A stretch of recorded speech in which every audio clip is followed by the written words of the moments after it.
Assalamualaikum warahmatullahi wabarakatuh. Nama saya Fahmi Syarif dari PAI 2017A, STIP PGRI Pasuruan. Di sini saya akan menerangkan tentang metode pembelajaran sekaligus materi. Yang mana di sini saya mengambil materi mengenai daripada agama Islam, yaitu ada di kelas 9 MTS, ada di bab 12 menyuburkan kebersamaan dengan toleransi dan menghargai perbedaan. Yang mana di sini saya sudah memiliki bahan ajarnya. Ini adalah bahan ajar daripada bukunya atau buku paketnya yang saya ringkas dan saya print, hanya babnya saja, bab 12. Ini adalah simulasinya ketika menjalankan metode pembelajaran. Jadi di sini yang mana nanti mainnya itu, cara mainnya atau cara pelaksanaan metode pembelajarannya itu seperti yang saya gunakan.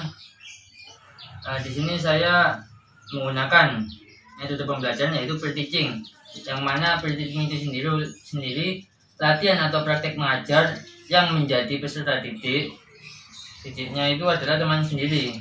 Jadi misalkan saya dan atau murid-murid saya atau murid-murid saya, ada beberapa orang itu nanti yang menjadi guru sekaligus muridnya atau peserta didiknya itu dari mereka sendiri. Jadi mereka menerangkan sendiri kepada teman-temannya.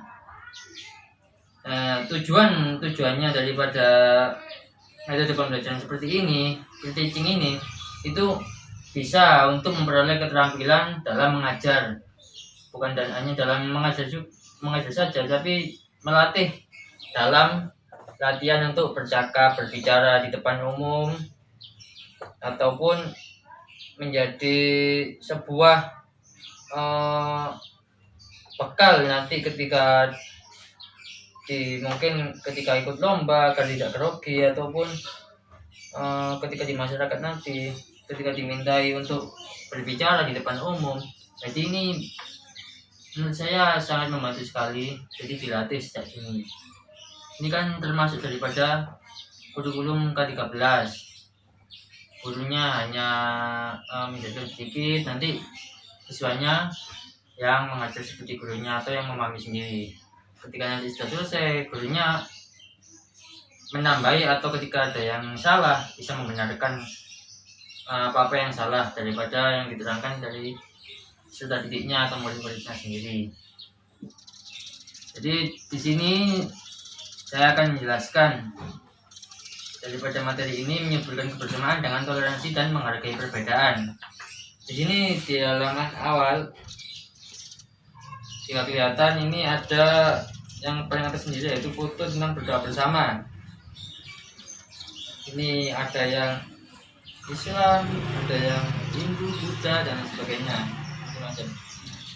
Dan ada seperti sajian makanan, bukan berdoa kepada makanan ya, berdoa untuk mungkin ini untuk selamatan, berdoa menurut kepercayaan sendiri-sendiri.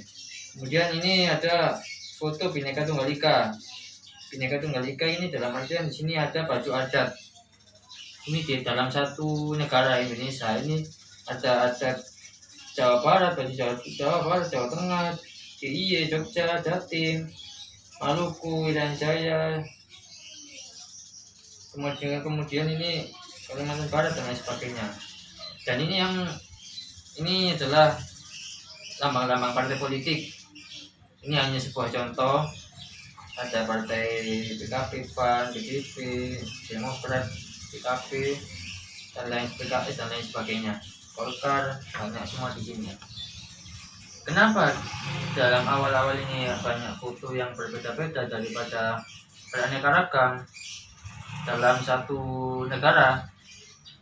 Karena ini adalah toleransi, materinya tentang toleransi keberagaman, kebersamaan. Kemudian isi materinya yaitu yang pertama membaca ayat Al-Quran tentang toleransi dan menghargai perbedaan. Ini dalam kelas 9. Kemudian memahami daripada hukum bacaan matnya. Peta konsepnya itu seperti ini. Nah, kemudian menghafalkan setelah memahami hukum bacaan mat. Kemudian menghafalkan ayat Al-Quran tentang toleransi dan menghargai perbedaan. Hanya beberapa ayat. Kalau jika setelah ini kemudian mengartikan tiap kata mufradat ayat Al-Quran tentang toleransi dan menghargai perbedaan. Tiap perkataannya itu diartikan atau mufradatnya diartikan ke bahasa Indonesia. Kemudian menerjemahkan ayat Al-Quran tentang toleransi dan menghargai perbedaan. Kemudian yaitu memahami kandungan ayat tentang toleransi dan menghargai perbedaan. Kemudian mengamalkan dan membiasakan sikap toleran dan menghargai perbedaan. Kemudian semua ini dirangkum menjadi satu. Apa yang diperoleh dari semua ini? Adanya terbentuknya sikap mulia. Apa aja sikap mulia itu yang akan terbentuk dalam diri peserta didik atau murid atau santri atau peserta didik, student yang lain. Student itu apa yang terbentuk? Jadi mencintai Al-Quran, kemudian menjadi anak yang toleran. Kemudian yang ketiga dapat menghargai perbedaan, rasa cinta kepada agama dan tanah air, menjauhi sikap permusuhan. Ini nanti akibat atau hasil yang diperoleh daripada peserta didik. Pertama dengan tadi membaca Al-Quran tentang toleransi dan menghargai perbedaan. Itu sini salah satu contoh. Saya akan menyuruh daripada peserta didik saya atau murid saya untuk sama-sama untuk mengajarkan kepada muridnya. Salah satu contoh ibaratnya ini, saya ibarat daripada peserta didiknya, muridnya. Mas Aidir bisa ini. Nah, misalkan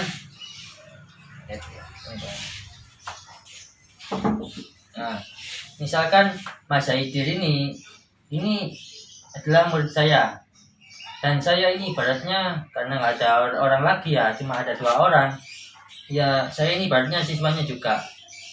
Guru saya tadi menyuruh saya, muridnya, dan ini muridnya untuk menjelaskan ini pada teman-teman yang lain.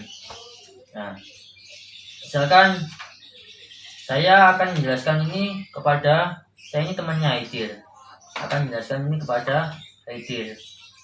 Bisa duduk Mas Aidir, silakan.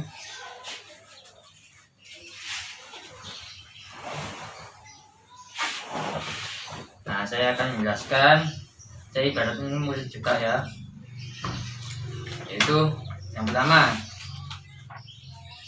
Quran surat Al-Hujurat ayat 13 surat ke-49 dalam Al-Quran.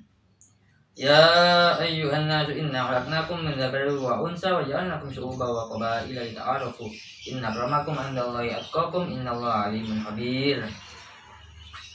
Yang mana artinya yaitu, wahai manusia, sungguh kami telah menciptakan kamu dari seorang laki-laki dan seorang perempuan, kemudian kami jadikan kamu berbangsa-bangsa dan bersuku-suku agar kamu saling mengenal. Sungguh yang paling mulia di antara kamu di sisi Allah ialah orang yang paling bertakwa. Sungguh Allah Maha mengetahui dan Maha teliti. Nah, ini daripada salah satu ayat tentang toleransi. Kemudian materi yang kedua, subtema yang kedua, yaitu memahami hukum bacaan mat. Nah, misalkan saya bergantian menyuruh teman yang lainnya untuk menggantikan saya untuk menerangkan materi yang selanjutnya. Silakan, saya Aidir. Saya terangkan yang ini saja Mas Aidir. Yang wakaf lazim saja cukup. Ya, saya akan menjelaskan tentang wakaf lazim. Wakaf lazim artinya harus berhenti. Ketika kalian membaca Al-Quran, kemudian menemukan wakaf lazim, Itu artinya pada tempat yang terdapat tanda wakaf lazim tersebut harus berhenti atau dalam kurung wakaf untuk mengambil nafas, baru kemudian melanjutkan bacaan. Wakaf lazim ini disebut juga dengan wakaf ta'am atau wakaf sempurna. Tanda wakafnya adalah mim. Perhatikan contoh-contoh potongan ayat berikut yang di dalamnya terdapat wakaf lazim. Contohnya sebagai berikut. Bismillahirrahmanirrahim. Ayyakuna lahu walad lahu ma fis samawat. Bila kalian menemukan tanda wakaf lazim semacam ini, maka bacaan harus dihentikan sejenak untuk menghentikan nafas, baru kemudian dilanjutkan lagi. Nah, seperti barusan yang diterangkan oleh Mas Zaidir, nah itu kepada murid-muridnya bisa dilihat murid-muridnya menyimaknya seperti apa. Bisa seperti ini misalnya.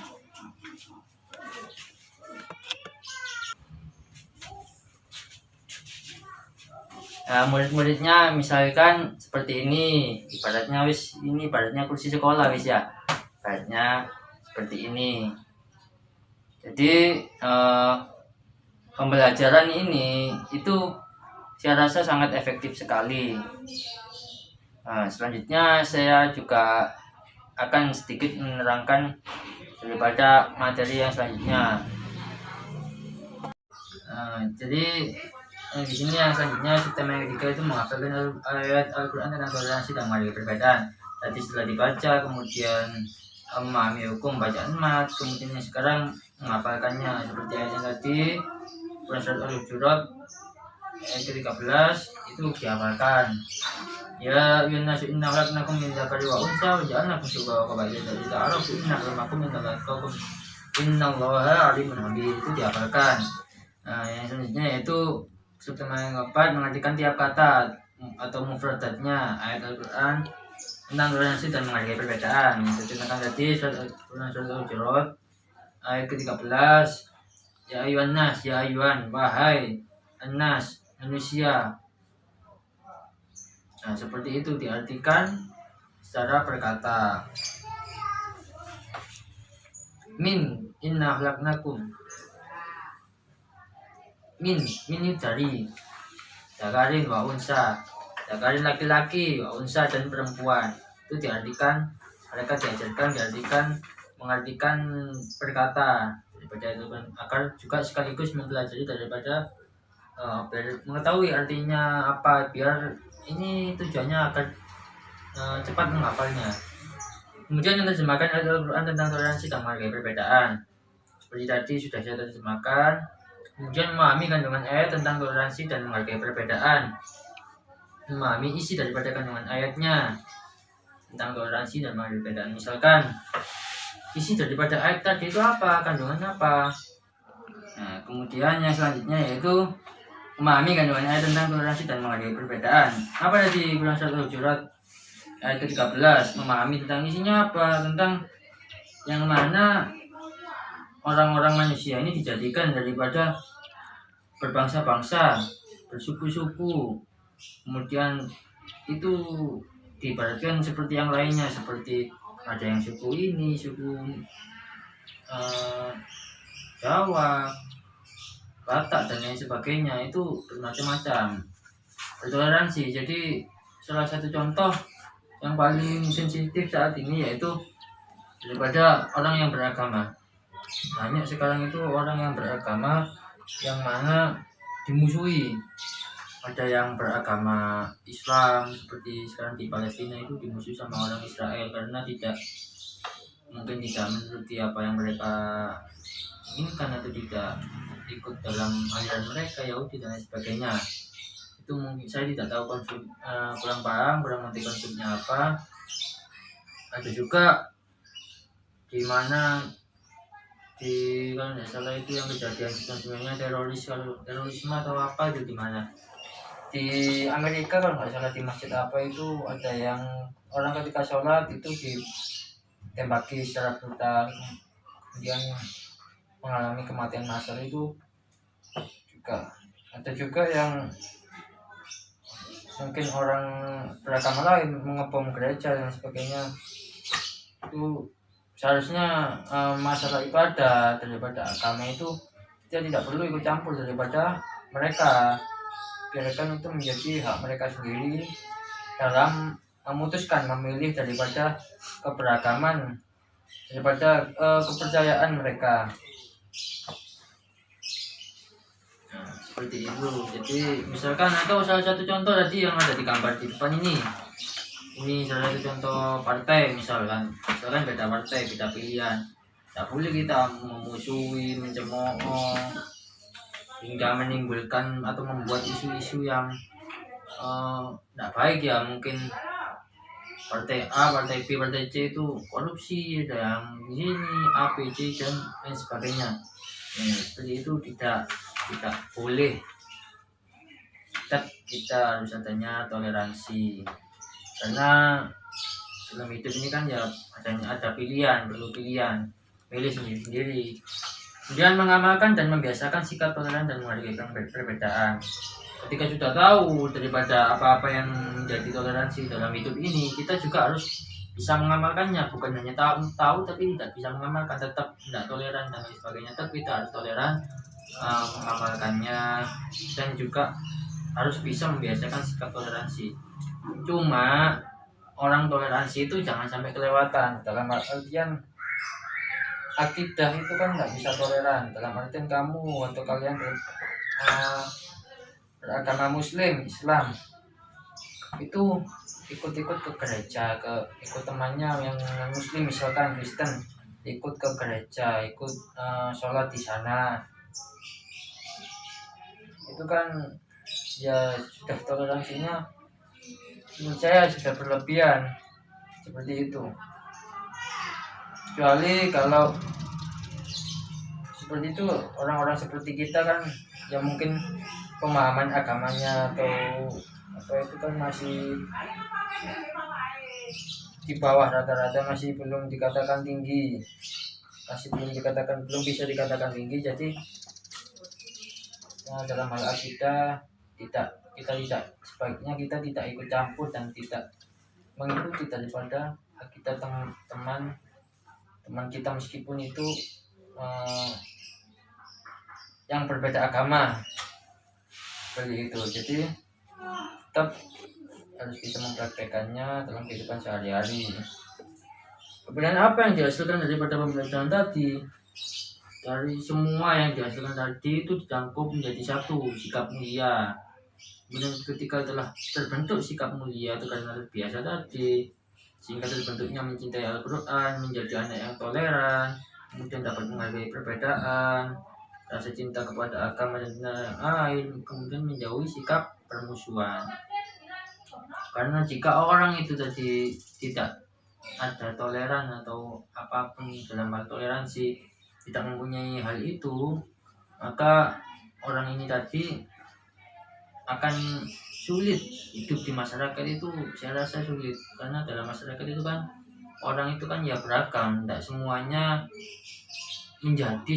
orang itu menjadi seperti apa yang kita inginkan, seperti itu.